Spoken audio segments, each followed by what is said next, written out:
तो एक बार रहीमदास जी गोवर्धन में श्रीनाथ जी का दर्शन करने गए। एक तो अल्हड़ भेष में रहते थे, ऊपर से इनके किसी कारण से इनको मंदिर में नहीं घुसने दिया, और जैसे ये मंदिर में घुसने लगे तो लोगों ने इनको धक्का दे दिया। कहां घुसे चले जा रहे हो, यहां पर विजातियों का प्रवेश नहीं है और तुम्हारे जैसों का तो बिल्कुल प्रवेश नहीं है।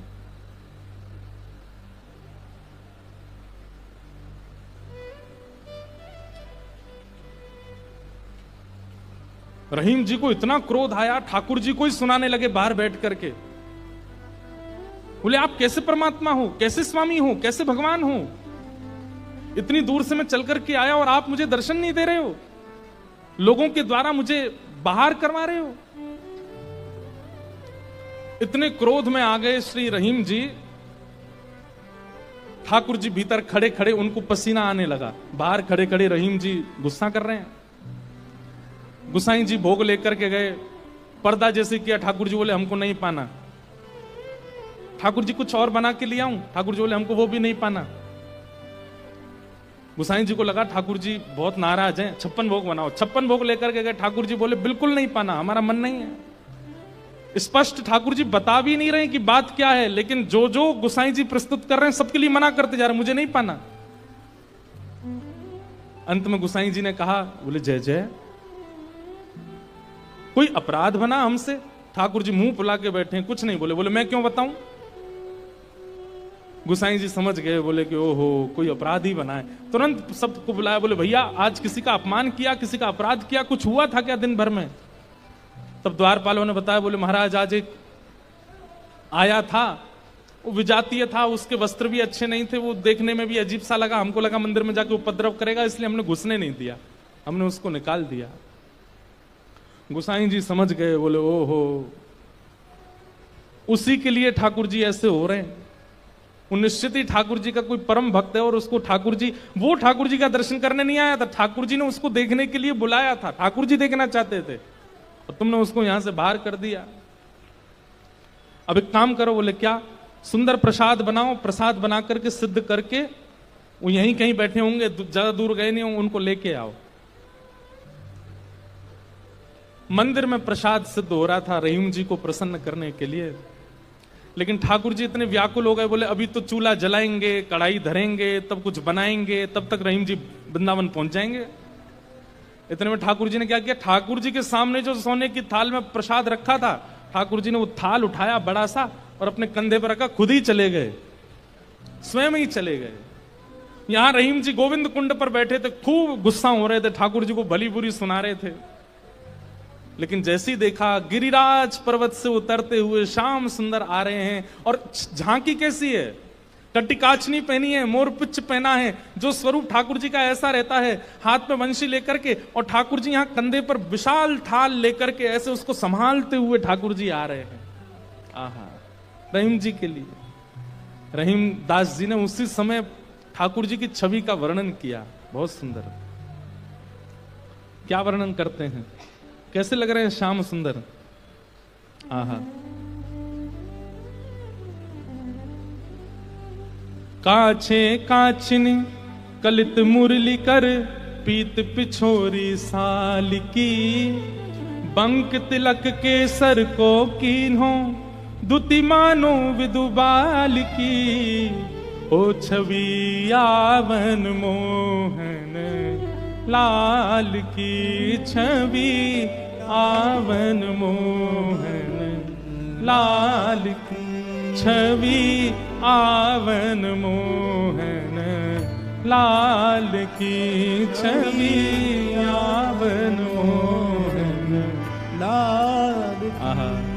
हाँ काछे काछ निकलित मुरली कर, पीत पिछोरी साल की, बंक तिलक के सर को कीन्हो, दुति मानो विदुबाल की, हो छवि आवन मोहन। अरे मोय कोई वेद ध्वनि ब्रज में सुनावे तो मेरे कान इतने रीझे ना आए, लेकिन कोई प्रेम आसक्त है करके मुंह को घोरी घोरी गारी सुनावे, सो मैं तो वह के सामने प्रकट रह जाऊं।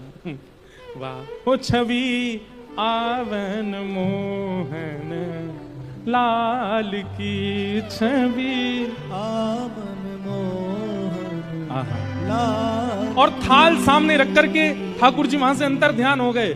लेकिन रहीमदास जी की स्थिति ऐसी, वो तो उसी छवि में छके हुए बैठे हैं, थाल सामने रखा है। इतने में गुसाई जी अपने असंख्य सेवकों के साथ खूब सारा प्रसाद बना करके लाए।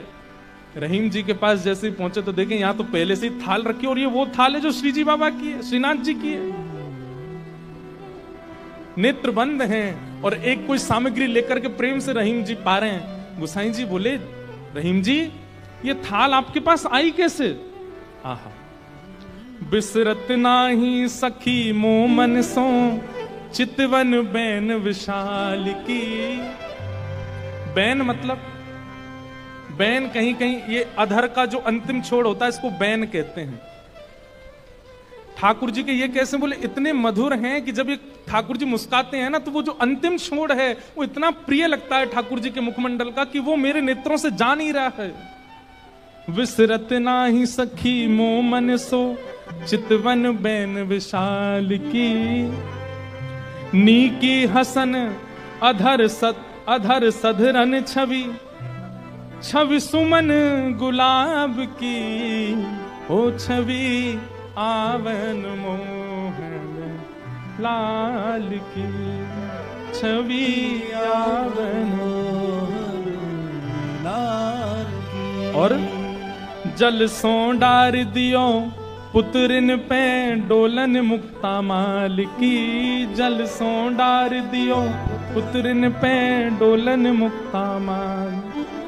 आप मोल बिन मोलन डोले बोलन मदन गोपाल की। आप मोल बिन मोलन डोलन बोलन मदन गोपाल की।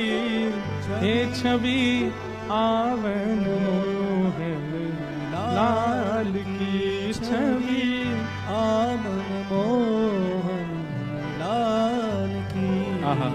आप मोल बिन मोलन डोलन बोलन मदन गोपाल की। इतने मूल्यवान श्री ठाकुर जी यहाँ पर बिनमोल की तरह डोल रहे थे, बोल रहे थे, चल रहे थे, बैठे थे।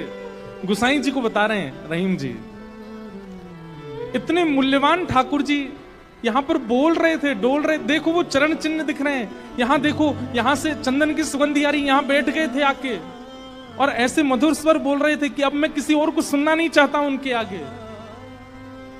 अरे यह स्वरूप निरखे सोई जाने। अरे जिसने वो स्वरूप देखा होगा, यह स्वरूप निरखे सोई जाने। यही रहीम के हाल की। यह स्वरूप निरखे सोई जाने, यही रहीम के हाल की। ओ छवि आवन मोहन लाल की। छवि आवन मोहन लाल की। वहां रहीम जी के नेत्र सजल हैं और यहां गुसाई जी के सुनते सुनते नेत्र सजल हो गए। वाह ठाकुर जी, आपकी लीला। यहां हम इतनी सामग्री सिद्ध कर रहे थे रसोई में, लेकिन आपसे इतनी प्रतीक्षा भी नहीं हुई, आप अपनी थाल लेकर के आ गए और ऐसी लीला करके गए रहीम दास जी के पास आकर के। ऐसे हमारे ठाकुर जी। वृंदावन धर्म, अर्थ, काम और मोक्ष सबसे परे है। वृंदावन के लिए तो केवल प्रेम जागृत हो जाए चित्त में, अत्यंत प्रेमी हो जाओ आप, और वो प्रेम ऐसा छकेगा। आप प्रेमी हो गए, इसका प्रमाण क्या है? अरे श्याम वर्ण की कोई वस्तु कहीं दिख जाएगी, ऐसा लगने लगेगा ये कितने सौभाग्यशाली कि इनका श्याम वर्ण है। कृष्ण ने अपना वर्ण दे दिया है, किसी में दोष नहीं दिखेगा, सब में गुण दिखने लग जाएगा। मौन रहने का मन करने लगेगा। जब जब कृष्ण नाम ध्वनि होगी, ताल कैसी, स्वर कैसा, राग कैसा, उस पर ध्यान नहीं जाएगा, बस नृत्य करने का मन करेगा। वाणी गदगद हो जाएगी, सुनते सुनते कथा नेत्र सजल हो जाएंगे। प्रेम के बड़े लक्षण हैं, वो सब लक्षण धीरे धीरे प्रकट होने लग जाएंगे। बस वो प्रकट होने लग जाएं, फिर उसके बाद कहीं और मत रहिए, फिर तो वृंदावन आ जाइए, क्योंकि और कहीं रहेंगे तो पागल घोषित कर दिए जाओगे। केवल वृंदावन स्वीकार करेगा तो। हो छवि आवन मोहन लाल की। छवि आवन मोहन